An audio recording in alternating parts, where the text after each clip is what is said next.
নমস্কার, কলকাতা নিয়ে আমি অতনু রয়েছে আপনার সঙ্গে।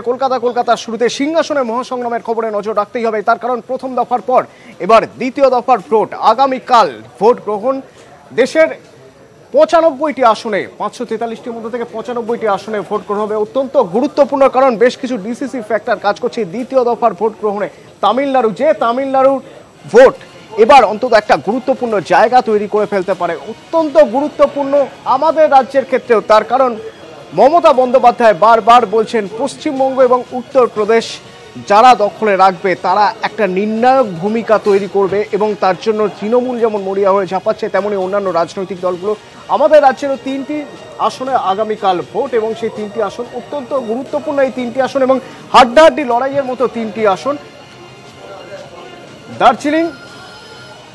দার্জিলিং একসময় অশান্ত হয়ে পড়েছিল, রাজ্য সরকারের চেষ্টা যে দার্জিলিংকে শান্ত করা হচ্ছে, সেই দার্জিলিংয়ে ভোট আগামীকাল। তারই পাশাপাশি জলপাইগুড়িতে ভোট রয়েছে এবং ভোট রয়েছে রায়গঞ্জে। দার্জিলিং অত্যন্ত গুরুত্বপূর্ণ, তার কারণ দার্জিলিং গতবার ছিল বিজেপির, এবার দার্জিলিং কার হাতে আসবে। তারই পাশাপাশি জলপাইগুড়ি এবং রায়গঞ্জ।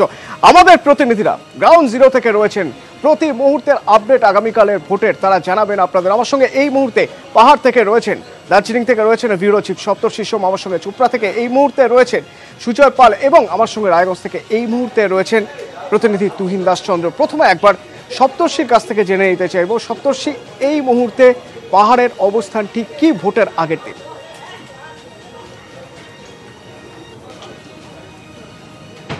অতনু, পাহাড়ের অবস্থান যদি বলতে হয় তাহলে সব থেকে আগে বলতে হয় এটা একটা মর্যাদার লড়াই।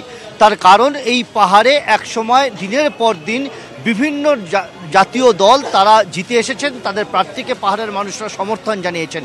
কিন্তু এবার পরিবর্তন হয়েছে, চিত্রটা আর আগের মতো নেই। এবার বিজেপির প্রার্থী আছেন ঠিকই, তাকে যিনি সমর্থন করছেন সেই বিমল গুরুং, গোর্খা জনমুক্তি মোর্চার এক সময়ের অবিসংবাদী নেতা, তিনি পাহাড়ে উঠতেই পারেননি। ফলে পরিস্থিতিটা বদলে গিয়েছে। তিনি পাহাড়ে উঠলে কি পরিস্থিতি হতো সেটা আলাদা বিষয়, কিন্তু তিনি পাহাড়ে আসতেই পারেননি। ফলে এখানে বিমল গুরুংয়ের অবর্তমানে বিনয় তামাং যারা রয়েছেন এখানকার দায়িত্বে, সেই বিনয় তামাংরা তৃণমূল কংগ্রেসকে সমর্থন জানিয়েছেন, কিন্তু প্রার্থী তাদের, অর্থাৎ বাইরে থেকে প্রতীক নেওয়া হয়েছে, কিন্তু প্রার্থী তাদের অমর সিং রায়। এবং উল্টো দিকে এখানের পাহাড়ের যে 3টি জায়গা, সেই 3টি জায়গায় ভোট ভাগাভাগির অঙ্ক একেবারে পরিষ্কার। অর্থাৎ বিমলপন্থী যারা মোর্চার সমর্থক রয়েছেন বিজেপিকে তারা সাপোর্ট দেবেন, এবং তার সঙ্গে জেএনএফ যুক্ত হয়েছে, ফলে তারা কিছু ভোট পাবেন। বিনয়পন্থী যারা রয়েছেন তারা অবশ্যই তৃণমূলকে ভোট দেবেন, এবং বাকি যে কালিম্পং সেখানে হরকা বাহাদুর ছেত্রীও বেশ কিছুটা ভোট পাবেন। ফলে পাহাড়ের 3টি যে বিধানসভা তারা একসময় যে নিয়ন্ত্রণ করত এই দার্জিলিং লোকসভা কেন্দ্রের ফলাফল, সেই নিয়ন্ত্রণটা এখন আর তাদের হাতে নেই। সমতলের যে 4টি বিধানসভা কেন্দ্র, সেই বিধানসভা কেন্দ্রের মধ্যে চোপড়া তৃণমূলের দখলে, 2টি ছিল কংগ্রেসের দখলে এবং 1টি ছিল সিপিএমের দখলে। কিন্তু সেটা 2016 সালের হিসেব অনুসারে, যেখানে কংগ্রেস এবং সিপিএমের মধ্যে আসন সমঝোতা ছিল। এবার সেই সমঝোতা নেই, ফলে কংগ্রেস বেশ কিছু ভোট পাবে, সিপিএম ভোট পাবে, বিজেপি ভোট পাবে, বেশ কিছু জায়গায় বিজেপির আগ্রাসন ঘটেছে, অন্যদিকে তৃণমূলও ভোট পাবে। কিন্তু এখানে কাদের ভোট কারা ধরে রাখতে পারবে সেটা গুরুত্বপূর্ণ। যদি বামেরা ভোট ধরে রাখতে পারে, যদি কংগ্রেস ভোট ধরে রাখতে পারে, তাহলে যে কোন অংশ থেকে বিজেপি ভোট পাবে, অর্থাৎ কংগ্রেস বা সিপিএম ভেঙে সেখানে কি ভোট পাবে, বা তৃণমূল ভেঙে কি বিজেপি ভোট পাবে, সেই ভোটের পার্সেন্টেজ কত হবে। সব মিলিয়ে যা পরিস্থিতি আছে তাতে কংগ্রেস এবং সিপিএম তাদের যদি ভোট ধরে রাখতে পারে সেটা তৃণমূলের পক্ষে লাভজনক। অর্থাৎ সব মিলিয়ে পাহাড়ের যে একটা সম্মানের লড়াই, তৃণমূল নেত্রী মমতা ব্যানার্জি তিনি বলেছেন যে পশ্চিমবঙ্গ এবং উত্তরপ্রদেশই ভারতের সরকার ঠিক করবে। সেই জায়গা থেকে 42 তিনি চাইছেন। তার মধ্যে পাহাড় একটি অত্যন্ত গুরুত্বপূর্ণ আসন। বিজেপির প্রার্থী গত 2বার জিতে এসছেন, সেখানে তিনি এবার জিততে চাইছেন পাহাড়ের মানুষকে প্রার্থী করে তৃণমূল কংগ্রেসের সমর্থন জানিয়ে। অর্থাৎ সব মিলিয়ে পাহাড়ের যে ঠান্ডা পরিস্থিতি ছিল, এবারে রাজনৈতিক উত্তাপ কিন্তু যথেষ্টই বেশি। অতনু, ধন্যবাদ সপ্তর্ষি। যেমন আমাদের জানাচ্ছিলেন, গতবারের দিকে যদি আমরা দেখি এবং এবারে এখনো পর্যন্ত এবারের হাড্ডাহাড্ডি লড়াই অমর সিং রায় তৃণমূলের এবং রাজু সিং বিস্তা বিজেপির, ভূমিপুত্রকে তাকেই ভোট দেওয়া হবে কিনা এই তর্ক যেমন উঠছে, পাশাপাশি এটাও মাথায় রাখতে হবে জাপ নেতা হরকা বাহাদুর ছেত্রী অত্যন্ত গুরুত্বপূর্ণ একটা ফ্যাক্টর, বা তার দিকে যে ভোট করে যাবে অত্যন্ত গুরুত্বপূর্ণ ফ্যাক্টর। গতবারের নিরিখে যদি আমরা দেখি, গত লোকসভা নির্বাচনের ক্ষেত্রে ১,৯৭,২৩৯ ভোটে বিজেপি প্রার্থী এস এস আলুওয়ালিয়া জিতেছিলেন। অর্থাৎ ভোটের মার্জিন বলে দিচ্ছে পাহাড় কোন দিকে চাইছে বা পাহাড়বাসী কোন দিকে যেতে চাইছে সেটা অনেকটাই ফ্যাক্টর কাজ করে। পাহাড়ের আদিবাসী যারা রয়েছেন তাদের উপরে বা তারা কিভাবে ভাবছেন তার উপরে, ঠিক যেরকম সপ্তর্ষি জানাচ্ছিলেন সমতলের ভোট ফ্যাক্টরও একটা বড় ফ্যাক্টর। আমাদের সঙ্গে রয়েছেন এই মুহূর্তে সুজয়ের সঙ্গে আপনার কথা বলবো। সুজয়, নির্বাচন কমিশন সুষ্ঠু, অবাধ, শান্তিপূর্ণ নির্বাচন করতে চাইছেন, নিরাপত্তার কড়াকড়ি রয়েছে প্রথম দফার তুলনায়, এবারে বাহিনী আরো বেশি রয়েছে। এই মুহূর্তে ভোটের আগের দিন সমতলের ছবিটা তোমার মাধ্যমে একবার দেখে নিতে চাইব।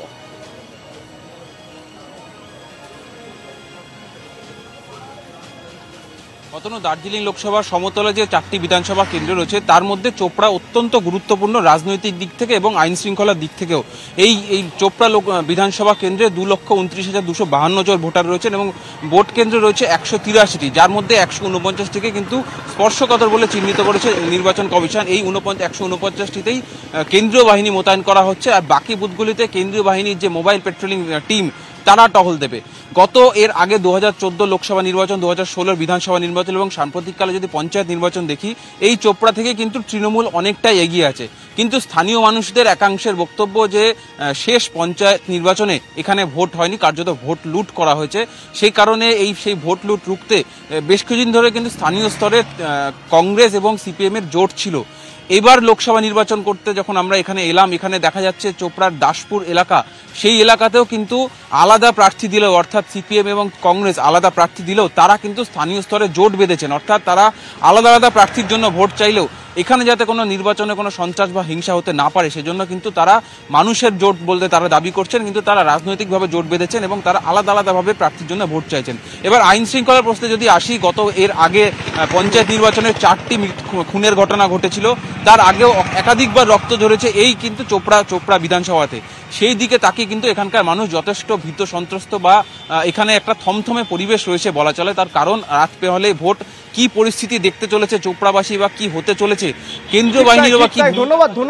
ধন্যবাদ সুজয়। এবং দার্জিলিং এর পাশাপাশি জলপাইগুড়ির দিকে আমাদের নজর রাখা অত্যন্ত গুরুত্বপূর্ণ। জলপাইগুড়িতেও আগামীকাল ভোট। যে জলপাইগুড়ি গতবার বিজয়চন্দ্র বর্মন যেখান থেকে তৃণমূলের বিজয়চন্দ্র বর্মন যেখান থেকে জিতেছিলেন এবং 69,606 মার্জিন ছিল, এবারের ভোট ছবিটা কিরকম জলপাইগুড়ির এক নজরে একবার একটু দেখে নেওয়া যাক। এবারেও জলপাইগুড়িতে হাড্ডাহাড্ডি লড়াই হবে, আর ভোট ছবিটা ঠিক কিরকম সেটা একবার দেখে নেওয়া যাক। জলপাইগুড়িতে এই মুহূর্তে 4 জন লড়াই করছেন। তৃণমূলের বিজয়চন্দ্র বর্মন, বিজেপির জয়ন্ত রায়, সিপিএম এর ভগীরথ চন্দ্র এবং কংগ্রেসের মণি কুমার দান্ডাল। জলপাইগুড়িতে মোট ভোটার 17,29,829, পুরুষ ভোটার 8,84,565, মহিলা ভোটার 8,45,245। তৃতীয় লিঙ্গের ভোটার রয়েছেন এখানে 19 জন এবং মোট ভোট গ্রহণ কেন্দ্র 1800। এবং অত্যন্ত গুরুত্বপূর্ণ এই জলপাইগুড়ির পাশাপাশি রায়গঞ্জ, যে রায়গঞ্জ রাজনৈতিকভাবে বিভিন্ন সময় উত্তপ্ত হয়েছে, যে রায়গঞ্জ একটা সময় বামেদের দুর্গ বলে পরিণত ছিল, যে রায়গঞ্জ একটা সময় রাজনৈতিকভাবে উত্তপ্ত হয়েছে এবং বিভিন্নভাবে বিভিন্ন রাজনৈতিক দল যেখানে থাবা বসানোর চেষ্টা করেছে কংগ্রেসের গড়, তারপর সেখান থেকে বামেদের হাতে। রায়গঞ্জ একবার দেখে নেওয়া যাক। এইবারে রায়গঞ্জে হাড্ডাহাড্ডি লড়াই বলা হচ্ছে সিপিএম নেতা মোহাম্মদ সেলিম এবং কংগ্রেসের দীপা দাস মুন্সির মধ্যে। রায়গঞ্জের ছবিটা একবার দেখে নিতে চাইব। রাজনৈতিকভাবে অত্যন্ত গুরুত্বপূর্ণ রায়গঞ্জ। তুহিন দাসচন্দ্র আমাদের সঙ্গে এই মুহূর্তে রয়েছেন। তুহিন, রায়গঞ্জ রাজনৈতিকভাবে সাম্প্রতিককালে বেশ কয়েকবার উত্তপ্ত হয়েছে, এই রায়গঞ্জের ভোট ছবিটা একবার খুব সংক্ষেপে তোমার মাধ্যমে দেখে নিতে চাইব। ভোটের ঠিক আগের দিন রাজনৈতিকভাবে কোথায় দাঁড়িয়ে রায়গঞ্জ? দেখো, রায়গঞ্জে কিন্তু এবারে মূলত হাড্ডাহাড্ডি লড়াই এবং চতুর্মুখী লড়াই, সিপিআইএম, কংগ্রেস, তৃণমূল কংগ্রেস এবং বিজেপি। এবং এই চতুর্মুখী এবং হাড্ডাহাড্ডি লড়াই এই কারণেই, তার কারণ হচ্ছে সিপিআইএম এবং কংগ্রেসের মধ্যে জোট হওয়ার কথা ছিল। তার কারণ 2016 বিধানসভা নির্বাচন, 2017 পুরসভা নির্বাচন এবং 2018 পঞ্চায়েত নির্বাচনে কিন্তু কংগ্রেস এবং সিপিআইএম, বিজেপি এবং তৃণমূল কংগ্রেসের বিরুদ্ধে জোটবদ্ধভাবেই লড়াই করেছিল। কিন্তু 2019 এই লোকসভা নির্বাচনের আগে সেই জোট, সিপিআই এবং কংগ্রেসের সেই জোট ভেঙে চুরমার হয়ে গিয়েছে। তার ফলে চতুর্মুখী লড়াই, হাড্ডাহাড্ডি লড়াই এবং ভোট কাটাকাটি কিন্তু এই কেন্দ্রের অনেকটাই ভাগ্য গড়বে এমনটাই মনে করা হচ্ছে। তার কারণ সিপিআইএম, যেভাবে গতবার 2014 সময় যেভাবে আমরা দেখেছিলাম সিপিআইএমকে প্রচার করতে, এবারে 2019-এর লোকসভা নির্বাচনে সিপিআইএমের সেই প্রচারের ঝাঁজ কিন্তু কমেছে, এটা কিন্তু সবাই বলছেন। এবং সেই জায়গা থেকে কংগ্রেসও কিন্তু আগের জায়গায় নেই। যে কংগ্রেসের গড় বলা হতো রায়গঞ্জকে, সেই কংগ্রেসের শক্তি ক্রমশ হারাতে হারাতে অনেকটাই হারিয়ে গিয়েছে। নতুন শক্তি হিসেবে উঠে আসছে বিজেপি এই কেন্দ্রে, এবং তৃণমূল কংগ্রেস যথেষ্ট লড়াই দেবার জন্য প্রস্তুত। তার ফলে এই কেন্দ্রে লড়াই হাড্ডাহাড্ডি। আরও নিরাপত্তার দিক থেকে যদি বলি, তাহলে কিন্তু রায়গঞ্জে 64 কোম্পানি কেন্দ্রীয় বাহিনী মোতায়েন করা হচ্ছে, যারা ভোটের নির্বাচনের আগের দিন নিরাপত্তায় কোনোভাবে কোনো রকম ফাঁকি যাতে না থেকে যায় সেদিকে নির্বাচন কমিশন সতর্ক রয়েছে এবং নিরাপত্তা কড়াকড়ি করা হয়েছে। সুষ্ঠু অবাধ শান্তিপূর্ণ ভোটের জন্য সচেষ্ট নির্বাচন কমিশন, কিন্তু আশঙ্কা অন্য এক জায়গা, আশঙ্কা আকাশে। তার কারণ দুর্যোগের আশঙ্কা। আবহাওয়া দপ্তর সূত্রে জানা যাচ্ছে ঝড় বৃষ্টি হতে পারে, শিলাবৃষ্টি হতে পারে আগামী 24 ঘন্টায় উত্তরের 5 জেলায়, এবং একদিকে পশ্চিমী ঝঞ্ঝা এবং অন্যদিকে ঝাড়খণ্ডে থাকা নিম্নচাপ অক্ষরেখার জেরেই ঝড় বৃষ্টির এই পূর্বাভাস।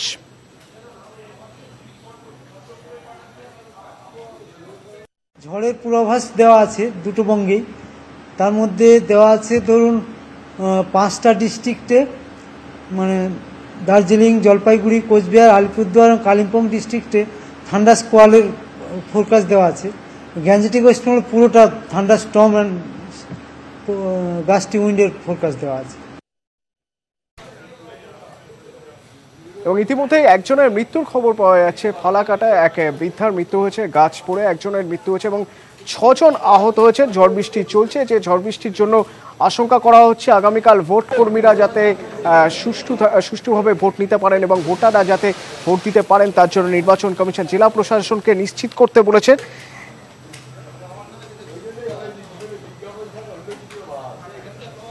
একদিকে ভোট চলছে, আগামীকাল দ্বিতীয় দফার ভোট গ্রহণ পর্ব, তারই মাঝে রাজ্যে 8খানি রাজ্যে, দেশের 8টি রাজ্যে ঝড় বৃষ্টি, ধুলো ঝড় এবং যার জেরে 40 জনের মৃত্যু হয়েছে।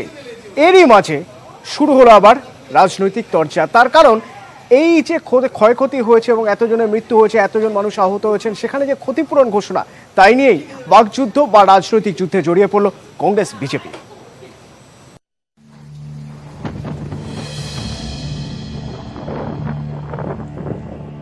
পশ্চিমে মহারাষ্ট্র, গুজরাট, পাঞ্জাব, রাজস্থান, উত্তরে হিমাচল, উত্তরপ্রদেশ ও মধ্যপ্রদেশ। মঙ্গলবার থেকে ধুলো ও ঝড় বৃষ্টির দাপটে বিপর্যস্ত বিভিন্ন রাজ্য। হতাহতের খবর আসছে বিভিন্ন জায়গা থেকে। আবহাওয়াবিদরা জানাচ্ছেন ক্যাসপিয়ান সাগর থেকে ধেয়ে আসা পশ্চিমী ঝঞ্ঝাই বিপর্যয়ের কারণ। ये जो पश्चिम विक्षोभ होता है ये कास्पियन सी, मेडिटेरियन सी एरिया में डेवलप होता है और ईरान, अफगानिस्तान, पाकिस्तान होते हुए नॉर्थ ईस्ट इंडिया की तरफ आता है। इसको हम बहुत पहले डिटेक्ट किए थे। 13 तारीख को हम पहले इसका चेतावनी दिए थे कि नॉर्थ ईस्ट इंडिया और adjoining central and eastern India में इसका इम्पैक्ट रहेगा। ভোটের বাজারে রাজনীতির হাত থেকে রেহাই পায়নি এই প্রাকৃতিক বিপর্যয়।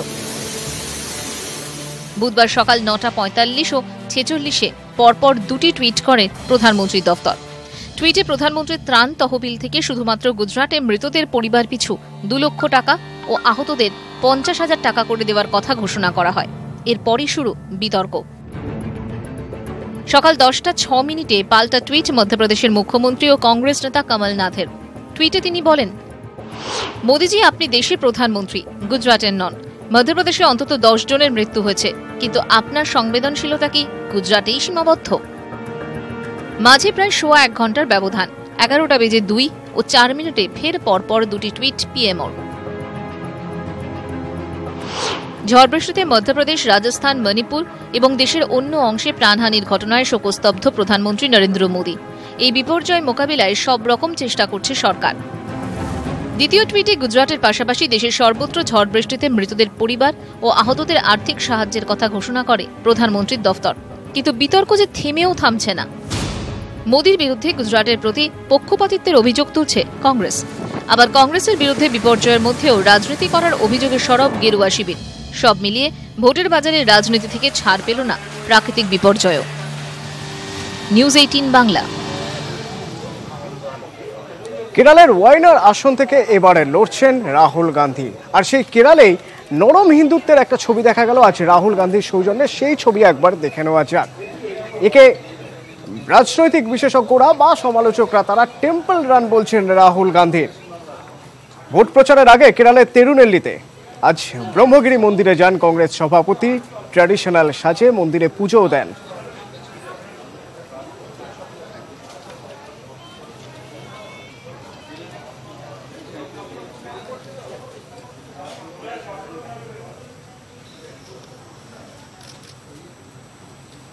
একদিকে চলছে দ্বিতীয় দফার ভোট গ্রহণের প্রক্রিয়া এবং কর্মী সমর্থকরা তারা প্রস্তুত হয়ে রয়েছেন, তারই পাশাপাশি তৃতীয় দফার যে ভোট হবে সেখানে প্রচারও চলছে।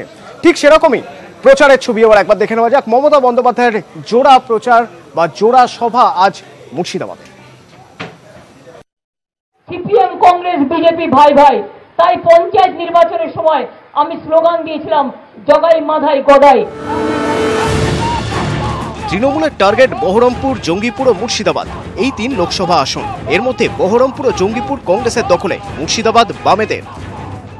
মুর্শিদাবাদ জেলায় এই লোকসভা নির্বাচনে বিজেপি এবং আরএসএস কংগ্রেসের হয়ে কাজ করছে, এই অভিযোগ এবং এই আক্রমণ করে মুর্শিদাবাদ জেলার 3টি লোকসভা আসনই তৃণমূল কংগ্রেস প্রার্থীদের জয়ী করার আবেদন জঙ্গিপুরের সভা থেকে করলেন তৃণমূল নেত্রী মমতা বন্দ্যোপাধ্যায়।